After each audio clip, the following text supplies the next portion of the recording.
Hello welcome to Shishir channel. ನಾನು ನಿಮ್ಮ ಪಂಕಜ. ಇವತ್ತು ನಾನು ನಿಮ್ಮ ಜೊತೆ ಶೇರ್ ಮಾಡ್ಕೊಳ್ತಾ ಇರೋದು ಮತ್ತೊಂದು ರೆಸಿಪಿ ವ್ಲಾಗ್. ಅದು ಸಾಬುದಾನ ಸ್ಪೆಷಲ್ ಇದು. ಸೊ ಸಾಬುದಾನ ಕುಕ್ಕುಂಬರ್ ದೋಸೆನ ತೋರಿಸ್ಕೊಡ್ತಾ ಇದ್ದೀನಿ. ಮಕ್ಕಳಿಗೆ ಲಂಚ್ ಬಾಕ್ಸ್ಗಾಗಿರ್ಬಹುದು ಅಥವಾ ಮನೆಯಲ್ಲಿ ಪಟ್ ಅಂತ ಮಾಡ್ಕೊಡೋದಕ್ಕಾಗಿರ್ಬಹುದು ತುಂಬ ಈಸಿ ರೆಸಿಪಿ ಅಂತ ಹೇಳ್ಬೋದು ಇದನ್ನ. ಮತ್ತೆ ತುಂಬಾ ಇಷ್ಟಪಟ್ಟು ತಿಂತಾರೆ. ಆಮೇಲೆ ಇದು ವೇಟ್ ಗೇನ್ಗೆ ಕೂಡ ಹೆಲ್ಪ್ ಮಾಡುತ್ತೆ ಸಾಬುದಾನ ಯೂಸ್ ಮಾಡ್ತಾ ಇರೋದ್ರಿಂದ. ಸೊ ನಾನಿಲ್ಲಿ ಒಂದು ಗ್ಲಾಸ್ ಅಕ್ಕಿಗೆ ಚಿಕ್ಕ ಗ್ಲಾಸ್ನಲ್ಲಿ ಒಂದು ಗ್ಲಾಸ್ ಅಷ್ಟು ಸಾಬುದಾನನ ತಗೊಂಡಿದ್ದೀನಿ. ಈಕ್ವಲ್ ಆಗಿ ಕೂಡ ತಗೊಳ್ಬಹುದು, ಸ್ವಲ್ಪ ಕಡಿಮೆನೆ ನಾನು ತಗೊಂಡಿದ್ದೀನಿ ಇಲ್ಲಿ. ಸೊ ಇದನ್ನ ಚೆನ್ನಾಗಿ ವಾಶ್ ಮಾಡಿ ನೆನೆಸ್ಬೇಕು. ಓವರ್ ನೈಟ್ ಸೋಕ್ ಮಾಡಿ ಇಡ್ತಾ ಇದ್ದೀನಿ. ನಾನು ದೋಸೆನ ನಾರ್ಮಲಿ ಈ ಉಕ್ ಬರ್ಸೋದು ಆ ಥರದ್ದೆಲ್ಲ ಕಡಿಮೆ ಬಳಸೋದು. ಸೊ ಈ ರೀತಿ ನಾನೀಗ ತೊಳೆದಿಟ್ಟಿದ್ದೀನಿ. ಈಗ ಬೆಳಗ್ಗೆ ನಾನು ಇದಕ್ಕೆ ಏನು ಹಾಕ್ಕೊಳ್ತಾ ಇದ್ದೀನಿ ಅಂದರೆ, ಸೌತೆಕಾಯಿ 2 ಸಿಪ್ಪೆ ಎಲ್ಲ ನಾನು ತೆಗಿತಾ ಇಲ್ಲ, ಜಸ್ಟ್ ವಾಶ್ ಮಾಡಿಕೊಂಡು ಕಹಿ ತೆಗಿಯೋದು ಅಷ್ಟೇನೆ. ಅದ್ರ ಜೊತೆಗೆ ಸ್ವಲ್ಪ ಜೀರಿಗೆ, ಒಂದು ಅರ್ಧ ಸ್ಪೂನ್ ಅಷ್ಟು ಸಾಕು, ಸ್ವಲ್ಪ ಶುಂಠಿ ಮತ್ತು ಹಸಿಮೆಣಸಿನ್ಕಾಯಿ. ನಾನಿಲ್ಲಿ 4 ತಗೊಳ್ತಾ ಇದ್ದೀನಿ. ನೀವು ಖಾರ ನೋಡಿಕೊಂಡು ಹಾಕ್ಕೊಳ್ಳಿ. ಕಡಿಮೆ ಖಾರ ಬೇಕು ಅಂತಂದರೆ ನೀವು 2 ಅಥವಾ 3 ಹಾಕ್ಕೊಂಡ್ರೂ ಸಾಕಾಗತ್ತೆ.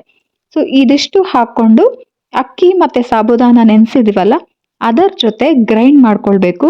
ಸೊ ಆ ಗ್ರೈಂಡ್ ಮಾಡಿದ ನಮಗೆ ದೋಸೆ ಹಿಟ್ಟು ಏನು ಸಿಗುತ್ತೆ ಅದಕ್ಕೆ ಸ್ವಲ್ಪ ಈನೋನ ಆ್ಯಡ್ ಮಾಡ್ಕೊಳ್ತಾ ಇದ್ದೀನಿ. ಸೊ ಈನೋ ಅಂದರೆ ಇದು ಫ್ಲೇವರ್ಲೆಸ್ ಈನೋ ಆಗಿರುತ್ತೆ. ಸ್ವಲ್ಪ ದೋಸೆ ಸಾಫ್ಟಾಗಿ ನಿಮಗೆ ಫೀಲ್ ಆಗೋ ಥರ ಆಗತ್ತೆ ಹಾಗಾಗಿ.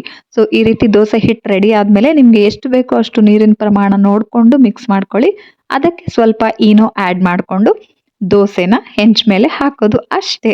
ಸೊ ತುಂಬ ಈಸಿ ಇದೆ ಇದು ರೆಸಿಪಿ. ಮತ್ತು ಟೇಸ್ಟ್ ನಿಮಗೆ ಸೌತೆಕಾಯಿ ಹಾಕೋದ್ರಿಂದ ಮತ್ತು ಸಾಬುದಾನ ಇರೋದ್ರಿಂದ ಇಟ್ ಗಿವ್ ತುಂಬ ಡಿಫ್ರೆಂಟ್ ಟೇಸ್ಟನ್ನು ಕೊಡುತ್ತೆ ಇದು. ಸೊ ನಿಮಗೆ ಹೋಟೆಲ್ಗೆ ಹೋಗಿ ಯಾವ ರೀತಿ ಬೇರೆ ಟೇಸ್ಟ್ ಟ್ರೈ ಮಾಡಬೇಕು ಅನ್ಕೊಂತೀರಾ ಅದನ್ನು ಮನೆಯಲ್ಲೇ ಮಾಡ್ಕೊಳ್ಬೋದು.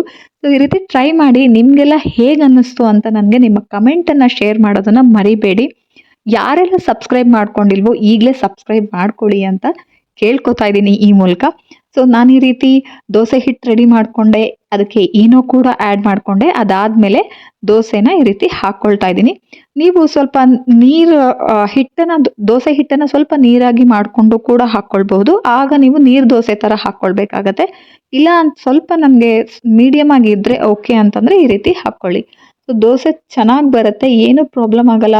ಈ ಕೆಲವ್ರು ಅನ್ಕೊತಾರೆ ನೆನೆಸಿ ಅದು ಉಕ್ ಬಂದರೆ ಮಾತ್ರ ದೋಸೆ ಬರುತ್ತೆ ಇಲ್ಲಾಂದ್ರೆ ಬರಲ್ಲ ಅಂತ. ಇಲ್ಲ, ಆ ಥರ ಏನೂ ಇಲ್ಲ. ಸೊ ಟ್ರೈ ಮಾಡಿ ನೋಡಿ, ದೋಸೆ ತುಂಬ ಚೆನ್ನಾಗಿ ಬರುತ್ತೆ. ನಾನು ಈ ದೋಸೆ ಜೊತೆಗೆ ಹಸಿರು ಕಾಳು, ಮೊಳಕೆ ಕಾಳಿನ ಸಾರು, ಅದರ ಜೊತೆಗೆ ಬೀಟ್ರೂಟ್ ಪಲ್ಯದ ಜೊತೆ ತಿಂದೆ ಸಖತ್ತಾಗಿತ್ತು. ಮಕ್ಕಳಿಗಂತೂ ಇದು ತುಂಬ ಇಷ್ಟ ಆಯಿತು. ಟೇಸ್ಟ್ ಡಿಫ್ರೆಂಟ್ ಆಗಿತ್ತು, ಸಖತ್ತಾಗಿ ಅನಿಸ್ತು.